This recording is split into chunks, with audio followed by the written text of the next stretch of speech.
നിങ്ങൾ ആഗ്രഹിക്കുന്നവരെയല്ല, നിങ്ങളുടെ പ്രണയത്തെ വിലമതിക്കുന്ന ആൾക്കാണ് നിങ്ങളുമായി പ്രണയ പങ്കാളിത്തത്തിൽ ഏർപ്പെടാനുള്ള അർഹതയുള്ളതെന്ന് മനസ്സിലാക്കുന്നത് സ്വസ്ഥമായ ജീവിതത്തിന് ഗുണം ചെയ്യും.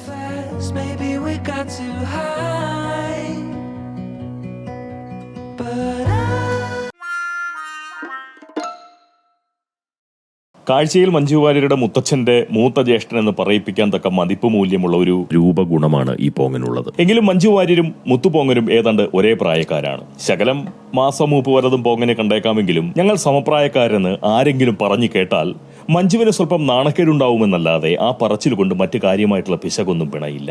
ഈ ഭൂമിയുമായി സുമാർ 4-4.25 പതിറ്റാണ്ടിന്റെ പരിചയം പൊതുവായി ഞങ്ങൾക്കുണ്ടെന്നത് നേരാണ്. മധ്യവയസ്കരെ എന്ന് ആരേലും വിളിച്ചാൽ എന്തോ എന്ന് വിളി കേൾക്കാതിരിക്കാൻ പ്രായം ഞങ്ങളെ അനുവദിക്കില്ല. സത്യം പറഞ്ഞാൽ സമപ്രായക്കാരാണെന്ന് മേനി പറയാമെന്നല്ലാതെ വേറെ വിശേഷമൊന്നുമില്ല കേട്ടോ. ഇന്നും മഞ്ജുവിന്റെ പ്രണയമൂല്യത്തിന് അല്പം പോലും ഇടിവ് തട്ടിയിട്ടില്ല. സനൽകുമാർ, ശശിധരൻ മുതൽ നമ്മുടെ ആറാട്ടണ്ണൻ വരെ മഞ്ജുവിനെ പ്രണയിക്കാൻ ഇപ്പോഴും നിർബന്ധിതരാവുകയാണ്. അല്ലെങ്കിൽ മഞ്ജുവിന്റെ പ്രണയശേഷിയെ അവഗണിച്ച് സ്വന്തം പുരുഷ ജീവിതത്തിന് അതിജീവനം സാധ്യമാക്കാൻ അവർക്ക് ആർക്കും കഴിയുന്നില്ല. ഒരു പടുകൂറ്റൻ പ്രണയ സംഭരണശാല പോലെ പ്രവർത്തിച്ചു കൊണ്ടിരിക്കുന്ന മഞ്ജു വാര്യരോട് ഈ മുത്തുപോങ്ങനുള്ളത് അടക്കാനാവാത്ത അസൂയ മാത്രമാണ്.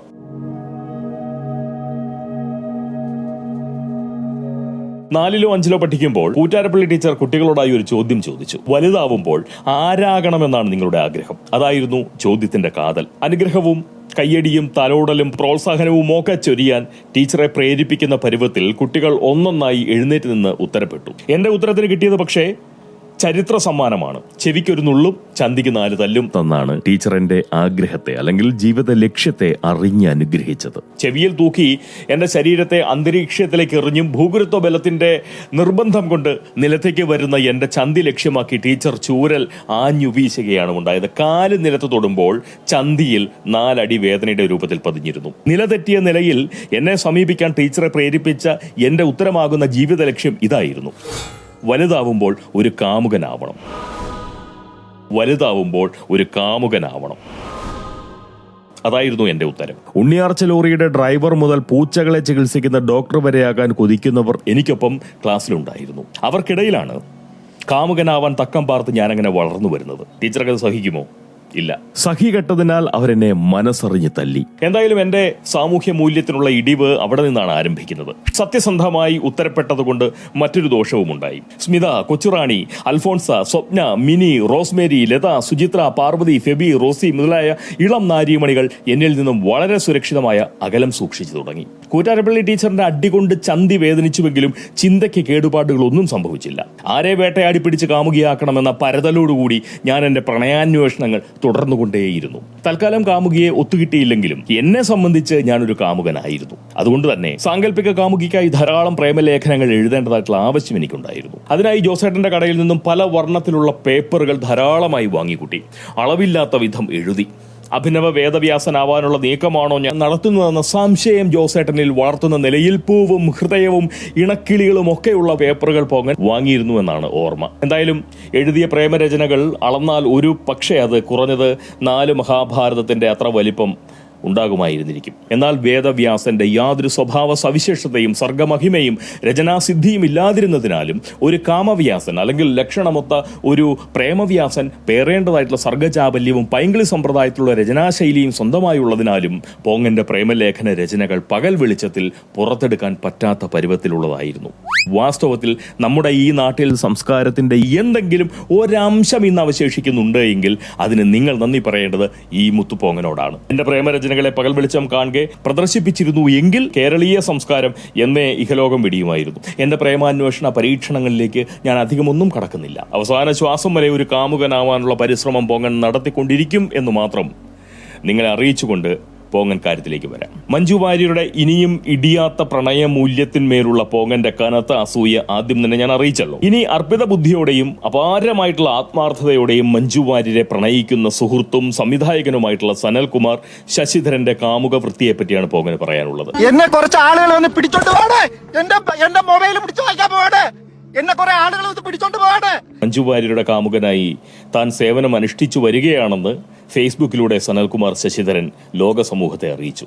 പോങ്ങന് അതിൽ അസൂയയോ കുശുമ്പോ ഞെട്ടലോ ഒന്നും ഉണ്ടായില്ല. കാരണം മഞ്ജു വാര്യരെയോ സനൽകുമാർ ശശിധരനെയോ ഈ മുത്തുപോങ്ങൻ അല്പം പോലും പ്രേമിക്കുന്നില്ല. അതുകൊണ്ട് തന്നെ എന്റെ താല്പര്യങ്ങളുടെ പുറത്താണ് അവരുടെ പ്രേമകൃത്യങ്ങൾ. എന്നാൽ മഞ്ജുവിനോടുള്ള തന്റെ പ്രേമ പ്രഖ്യാപനം കഴിഞ്ഞ് അധികം വൈകും മുന്നേ സനൽകുമാർ ശശിധരൻ സമൂലം അറസ്റ്റ് ചെയ്യപ്പെട്ടു. അത് കേട്ടപ്പോൾ പോങ്ങൻ ഒന്ന് അമ്പരന്നു. ഒട്ടും വൈകാതെ അദ്ദേഹം സ്വയം നാടുകടക്കുക കൂടി ചെയ്തപ്പോൾ പോങ്ങൻ ആപാത ചൂടം ആശ്ചര്യപ്പെട്ടു. എന്തായാലും പ്രണയവിരോധികളായിട്ടുള്ള കേരള പോലീസിന്റെ ഉപദ്രവത്തെ മാനിച്ച് തന്റെ ശരീരത്തെ വളരെ സുരക്ഷിതമായി അമേരിക്കയിൽ കൊണ്ടുപോയി സൂക്ഷിച്ചുകൊണ്ടാണ് സനൽകുമാർ ശശിധരൻ മഞ്ജു വാര്യരുടെ കാമുക ജോലി ഇപ്പോൾ ഏറ്റെടുത്ത് നടത്തി വരുന്നത്. അതായത് വിർച്വൽ സമ്പ്രദായത്തിലുള്ള പ്രണയ പ്രവർത്തനങ്ങൾ. ശ്രീ സനൽകുമാർ ശശിധരൻ, നിങ്ങളൊരു കാര്യം പറയുക, അത് നിഷേധിച്ചുകൊണ്ട് നടി നിങ്ങൾക്കെതിരെ ഇമെയിൽ വഴി പരാതി കൊടുക്കുക, ജാമ്യമില്ലാ വകുപ്പുകളിൽ പോലീസ് കേസെടുക്കുക.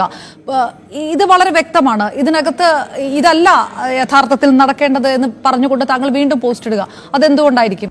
ഒരു 5-6 വർഷം ഈ കാലത്ത് ഒരു പെണ്ണിന്റെ പുറകെ ഒരാൾ നടക്കുക പറഞ്ഞു കഴിഞ്ഞാൽ അത് ട്രൂ ലെവലിലെ പിന്നെ ഞാൻ എന്താ പറയണ്ട. എന്നെ ഇവിടെ കുറച്ച് പേര് വന്നിട്ട് സനൽകുമാർ ശശിധരന്റെ മാനസിക നിലയ്ക്കുമേൽ പലരും പരിഹാസം ചൊരിയുന്നത് കണ്ടപ്പോഴാണ് ചിലത് പറയണമെന്ന് പോകാൻ തോന്നിയത്. ഞാൻ വിചാരിച്ച ഒരു നല്ല ആളാണ് വിചാരിച്ചത്. എന്നോട് സിനിമ ഫീൽഡിൽ പണ്ട് പറഞ്ഞു സീ ഡോണ്ട് ഡിസ്റ്റർബ് യു, അവൾ എന്നെ അറിയിക്കുന്നില്ല.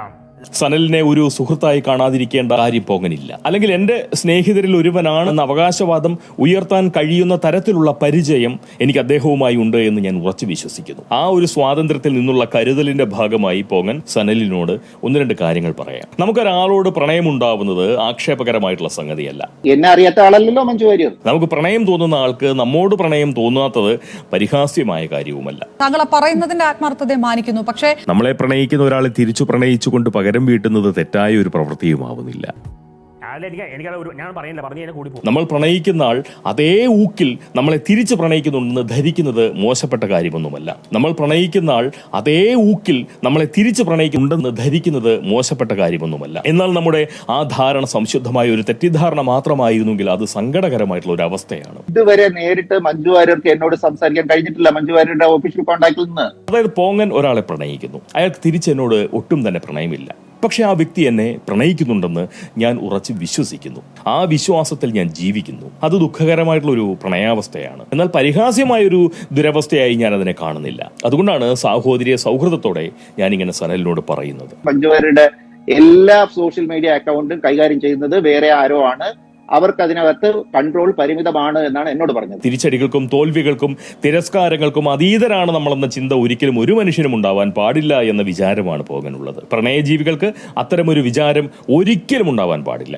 പ്രണയം പരാജയപ്പെടാൻ കൂടിയുള്ളതാണ്. പരാജയവും പരിഹാസ്യമായിട്ടുള്ള ഒരു ജീവാവസ്ഥയല്ലെന്നേ. മൃദുല എന്നെ എത്ര തെളിവിച്ചെന്ന് അറിയോ? ഫോണിൽ കൂടെ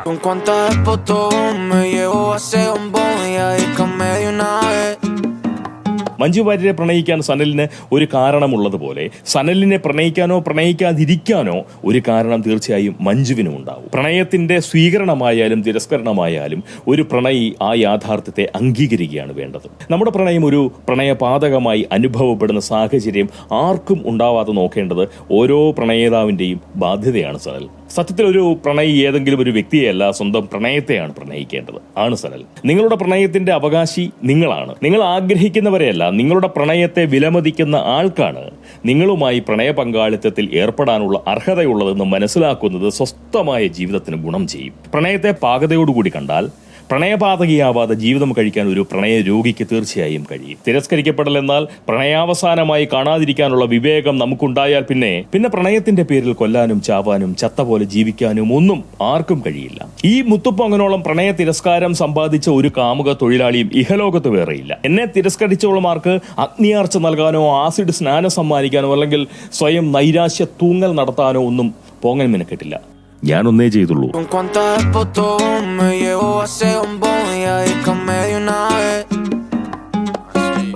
വാവിട്ട് നിലവിളിച്ചു. ലോകം കിടുങ്ങും വിധം, ഭൂമി പിളരുന്ന വിധം ഞാൻ അലറിക്കരഞ്ഞു, കാറിക്കരഞ്ഞു, അലറിയാർത്തു. എന്നെ ഓർത്തല്ല ഞാൻ കരഞ്ഞത്, എന്നെ തിരസ്കരിച്ചവൾമാർക്കുള്ള നഷ്ടത്തെ ഓർത്തു മാത്രം.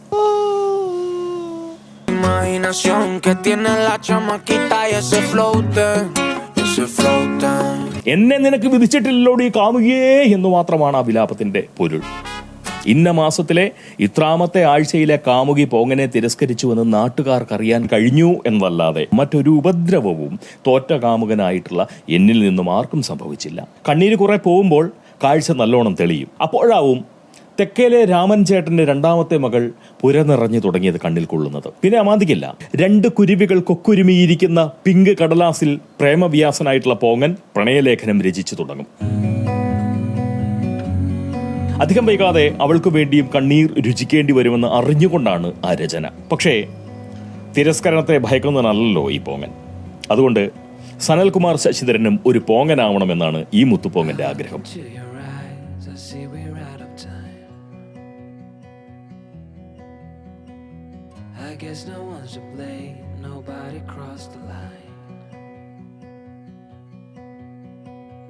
I guess we couldn't see, somehow we couldn't feel. Maybe we rose too fast, maybe we got too high. But Manju വാര്യർക്ക് തന്നെ വിധിച്ചിട്ടില്ലല്ലോ എന്ന് പറഞ്ഞ് സനൽ ഒന്നലറി കരയണം. എന്നിട്ട് സ്വന്തം പ്രണയത്തെയും പ്രതിഭയെയും മാനിക്കണം. സനൽകുമാർ ശശിധരനെ മഞ്ജു വാര്യരുടെ കാമുകന്മാരിൽ ഒരുവൻ എന്ന നിലയിലല്ല ചരിത്രം അടയാളപ്പെടുത്തേണ്ടത്. സിനിമയെപ്പറ്റി ചിന്തിക്കുകയും സിനിമയെ പ്രണയിക്കുകയുമാണ് ഒരു സംവിധായകൻ ചെയ്യേണ്ടത്. അല്ലാതെ ഏതെങ്കിലും നടിയുടെ താരശരീരത്തെ പ്രണയിച്ച് സ്വയം നശിക്കുകയല്ല വേണ്ടത്. സനലിന് നന്മ വരട്ടെ. കൂടുതൽ നീട്ടുന്നില്ല. പ്രേമവ്യാസൻ കൂടിയായിട്ടുള്ള പോങ്ങനിൽ പ്രേമലേഖനം എഴുതാനുള്ള മുട്ടൽ കലശലായി. അതിനാൽ നിർത്തുന്നു. എല്ലാ പ്രണയ രോഗികൾക്കും ഈ കാമവ്യാസന്റെ അനുഗ്രഹമുണ്ടാവും. തിരസ്കാര ഭയം കൂടാതെ നിങ്ങൾ നിരന്തരം പ്രേമത്തിലായിരിക്കുക. നിങ്ങളുടെ പ്രണയത്തിന്റെ അവകാശികൾ നിങ്ങൾ തന്നെയാണെന്ന ഉത്തമ ബോധ്യത്തോടെ ഇടതടവില്ലാതെ നിങ്ങൾ പ്രേമവേട്ട നടത്തുക.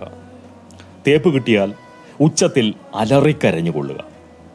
നിർനാണം വാവിട്ട് നിലവിളിച്ചുകൊള്ളുക. നിർത്തുന്നു. സനൽകുമാർ ശശിധര, പ്രിയ സ്നേഹിത, അമാന്തിക്കാതെ നിങ്ങളൊരു പോങ്ങനാവുക. to remember tears and the laughter. How could we fall so fast? I look into your eyes, I see we're out of time.